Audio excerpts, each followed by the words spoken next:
दोस्तों, मैं आज आपको देहरादून की उन हसीन वादियों में लेकर आई हूँ जहाँ एक छोटा सा गांव है जिसका नाम है जौनसार। दोस्तों, भारतवर्ष का 27वां राज्य उत्तराखंड का चप्पा चप्पा शौर्य और बलिदान की न जाने कितनी गाथाएं अपने अंदर समेटे हुए है। माँ को गुलामी की बेड़ियों से बचाने के लिए न जाने कितने प्राण न्यौछावर कर चुकी है। सूरवीर सोचा करते हैं हमें एक दिन मरना है, मरने से पहले अपने देश का नाम रोशन करना है। दोस्तों, आज़ाद हिंद फौज की तरफ से लड़ते हुए इम्फाल के मोर्चे पर पुल उड़ाने के प्रयास के दौरान ब्रिटिश सरकार ने उन्हें पकड़ लिया। मात्र 24 वर्ष 6 माह की आयु में इस महान देशभक्त को फांसी के तख्ते पर लटका दिया। 3 मई के दिन शहीद केसरी चंद्र की याद में यहाँ पे हर वर्ष एक मेला लगता है। उनकी गौरव गाथाएं युगों युगों और पीढ़ी दर पीढ़ी सुनी जा रही हैं। आज हम जिस मेले में जा रहे हैं वहाँ आपको देखने को मिलेगा कि कैसे दूर दूर से छोटे छोटे गांव से कितने लोग आते हैं, उनकी याद को फिर से तरोताज़ा करते हैं और कैसे उस वीर को श्रद्धांजलि देकर अमर बनाते हैं।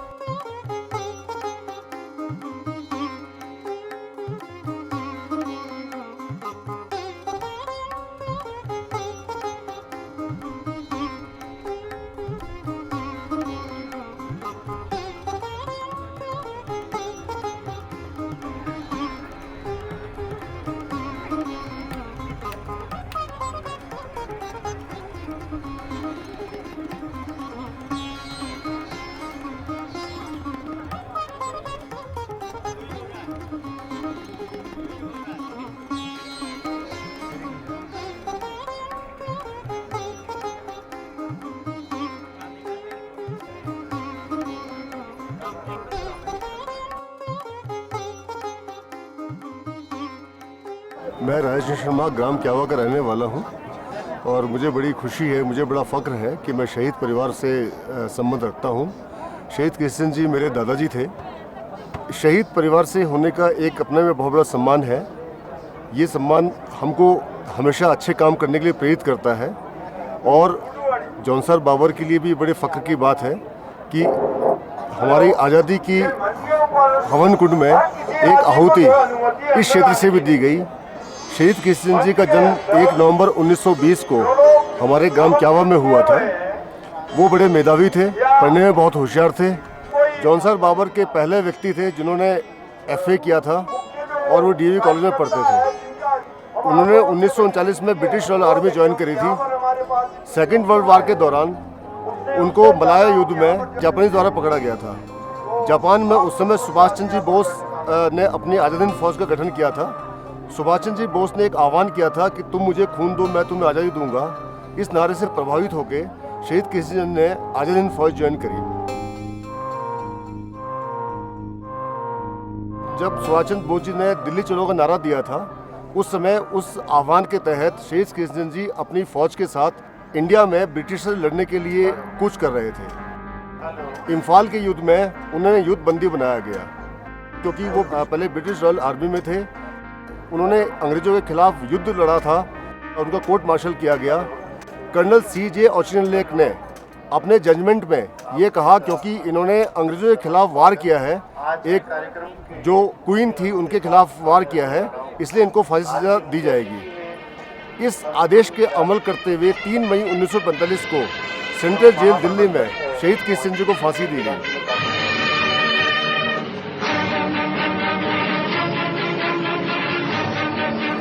शहीद किशन जी को सबसे पहले एक जो नाम इस क्षेत्र में मिला वो पंडित श्री राम जी की वजह से मिला। 1946 में उन्होंने कविता लिखी थी शहीद किशन जी के ऊपर। वो एक पहला प्रयास था इस क्षेत्र के एक बहुत ही प्रबुद्ध मल्ल नागरिक की तरफ से जिन्होंने एक शहीद किशन जी को पहचान दी। उसके बाद 1986 में श्री रामशेर नौटियाल जो हमारी जिला पंचायत अध्यक्ष भी रहे हैं इस मतलब जनपद देहरादून के, उन्होंने इस मेले को प्रारंभ किया और 1986 से लगातार ये मेला दिन प्रतिदिन तैयारी मतलब दिन प्रतिदिन अपने उस पर है।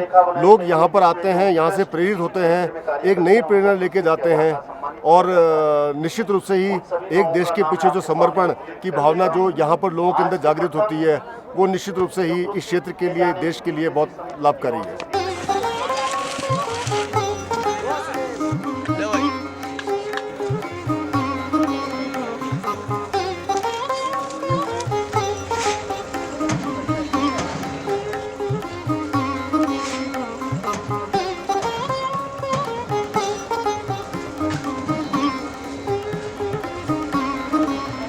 कैसा लग रहा है आपको मेले में? अच्छा ठीक लगा है। कब से आ रहे हैं आप? हर बार आते हैं? हाँ।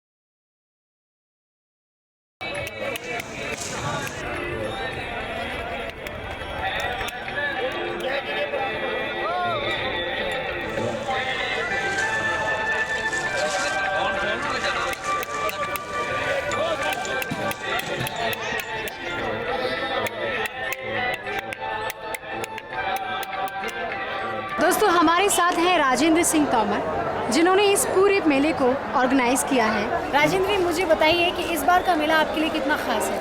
ये हमारे लिए इसे 30 साल हो गए हैं। 1986 में शुरू किया था हमने, आज 30 साल हो गए हैं। 30 साल? 30 साल। तो ये इसी गैदरिंग में होता है हमारा मेला। ये करीब 20-25 की गैदरिंग, इस टाइम थोड़ा ज़्यादा होंगे शायद। तो इसमें हमको क्या क्या करना पड़ता है, इसमें जो हमारी समिति है इसमें हमारा पूरा सहयोग होता है। समिति का अकेले का ये वो शो नहीं है। ये हमारे समिति में पूरा 20-30 आदमी हमारे हैं, वॉलंटियर्स हैं। तो इसको ऑर्गेनाइज करते हैं। कैसे ऑर्गेनाइज करते हैं, ये हम इसका 3-4 बार इसका प्रिपरेशन करते हैं, तब इसको जो है प्रारूप देते हैं, फाइनल रूप देते हैं। तो इसे ऑर्गेनाइज करने में कोई मुश्किल, कुछ कठिनाई आई आपके साथ? मैम अब साहब 30 साल से इतना एक्सपीरियंस हो गया है हमारे लोगों को और हम लोगों को कि परेशानी तो होती है, क्योंकि कुछ भी हो सकता है। 20-30 हज़ार की गैदरिंग में कोई झगड़ा हो सकता है, कुछ हो सकता है।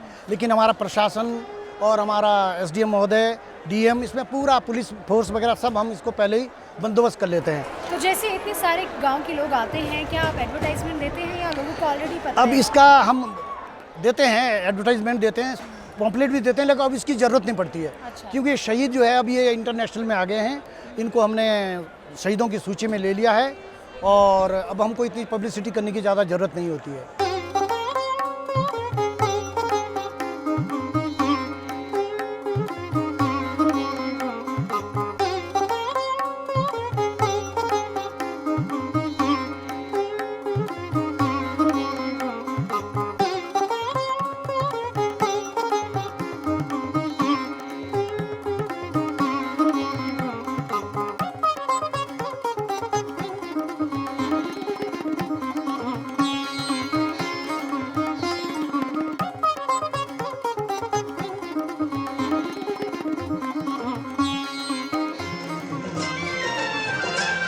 मेरे देश की धरती सोना उगले उगले हीरे मोती, मेरे देश की धरती।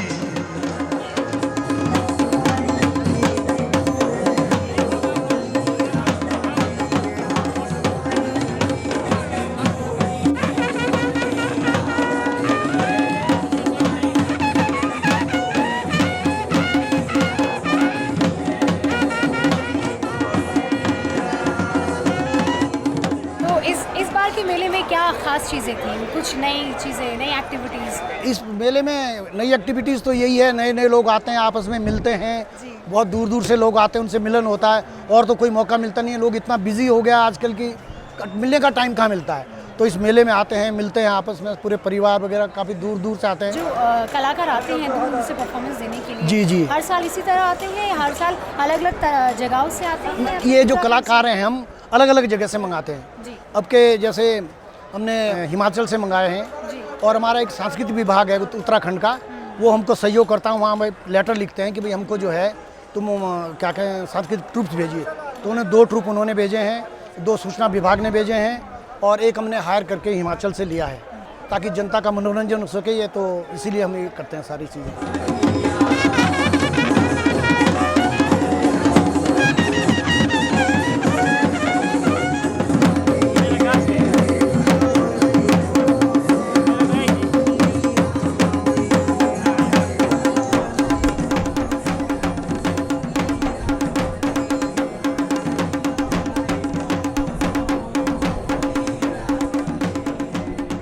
दोस्तों मुझे तो इस मेले में बहुत मज़ा आ रहा है। अब लोगों से जानते हैं कि उन्हें इस मेले में कितना मज़ा आ रहा है। आइए पूछते हैं। नमस्ते, कैसा लग रहा है आपको मेले में? अच्छा ठीक लगा है। कब से आ रहे हैं आप? आज हर बार आते हैं? हाँ अच्छा, आइए जी, जो आपने कपड़े पहने हुए हैं, जो परिधान पहने हुए हैं, इनको बेसिकली क्या बोला जाता है? इसका घाघरा जगा कुर्ता जी, और इसको डांटू क्या? डांटू। डांटू। आपसे मिलके बहुत खुशी हुई और ऐसे ही मज़े करते रहिए। नमस्ते। इनको क्या, दोस्तों आप देख रहे हैं, इन्हें क्या बोलते हैं? हाँ, कुंगल। तुंगल। मेले में आके कैसा लग रहा है? अच्छा लग रहा है। हर बार की तरह है या कुछ चेंज है? चेंज नहीं है। कुछ लोगों का कहना है कि मेला पहले जैसा ही है और कुछ लोगों का कहना है कि थोड़ा सा चेंज हो गया है। दोस्तों आप देख सकते हैं कि हर तरफ खुशी का माहौल है। दोस्तों ये है जोनसार भारत शैली का सबसे पुराना इंस्ट्रूमेंट, जिसका नाम है ढोल धमाल। अब मैं क्या आपको ज़्यादा बताऊँ, आप खुद ही देखिए।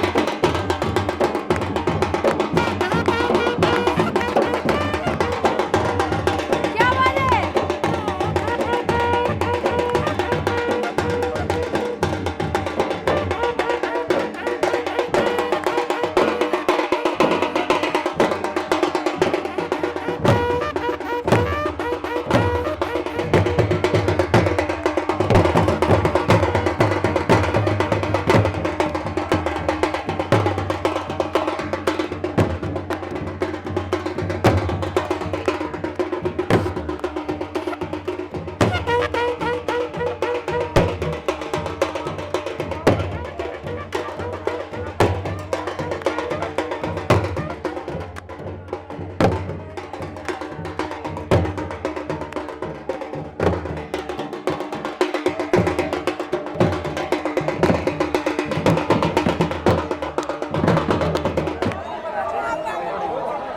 आप बताइए कैसा लग रहा है मेले में आके? बहुत अच्छा लग रहा है। तो आप हर साल मेले में आते हैं? तो पहले के मुताबिक मेला ज़्यादा अच्छा है या थोड़ा सा वीक है? ज़्यादा अच्छा है इस बार। ज़्यादा अच्छा है।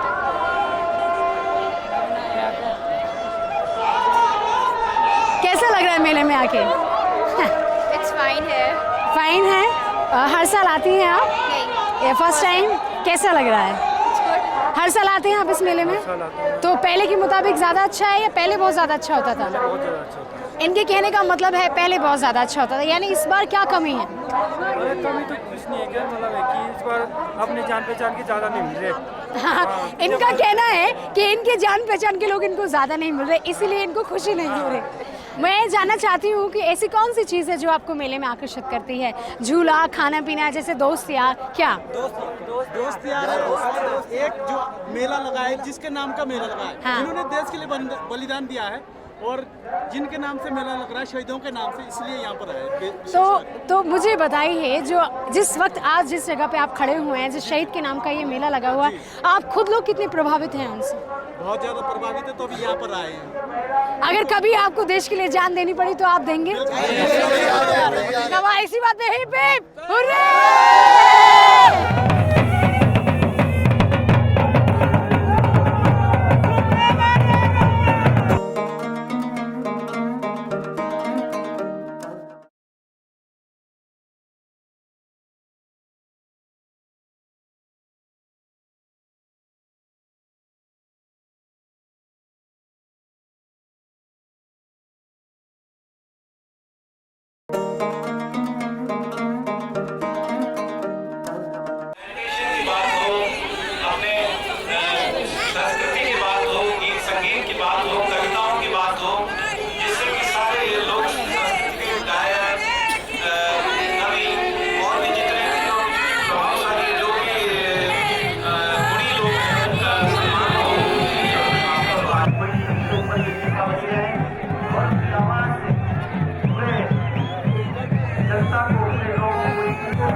हम उत्तराखंड के जौनसारी जनजाति जो यहाँ की सबसे बड़ी जनजाति है, वहाँ के रहने वाले ही हमारा सौभाग्य है।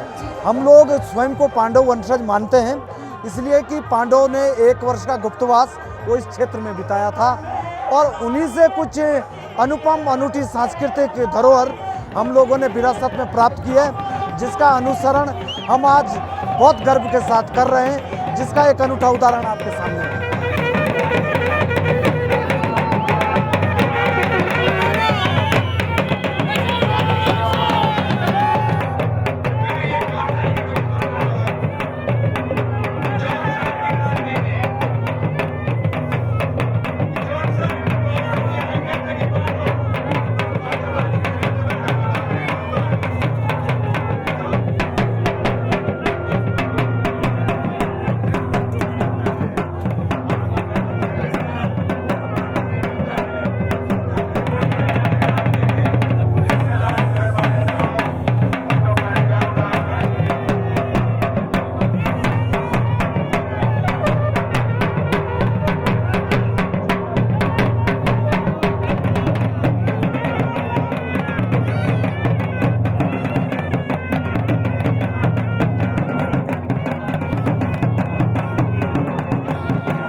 जनजाति क्षेत्र जौनसार बावर का आज तक कोई लिखित इतिहास नहीं है। उसका जो मूल है वो आज भी गीतों के माध्यम से, नृत्यों के माध्यम से और लोक गाथाओं और कथाओं के माध्यम से जिंदा है।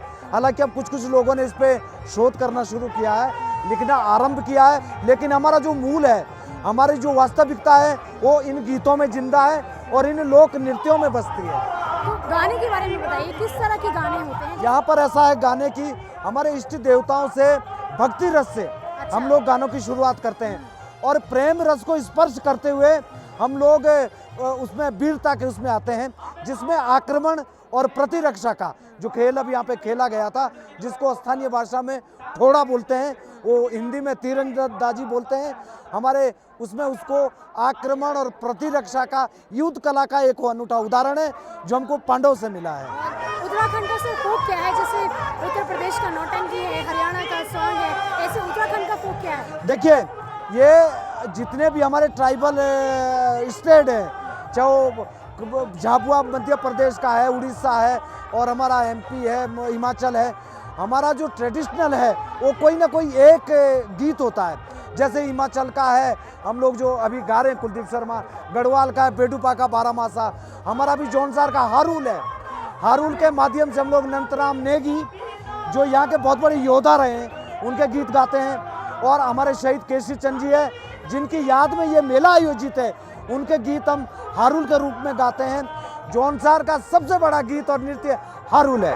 बहुत अच्छी बात, अपनी संस्कृति को जिंदा रख पा रहे हैं, लोग आपका साथ दे रहे हैं या आप अपने खुद के दम पे ये सब? लोक संस्कृति आज से 20 साल पहले लगभग हम लोगों का मुख पश्चिमी संस्कृति की तरफ था, लेकिन आज मैं दावे के साथ कह सकता हूँ, जिम्मेदारी के साथ कह सकता हूँ कि हमारे लोग वापस लौट आए।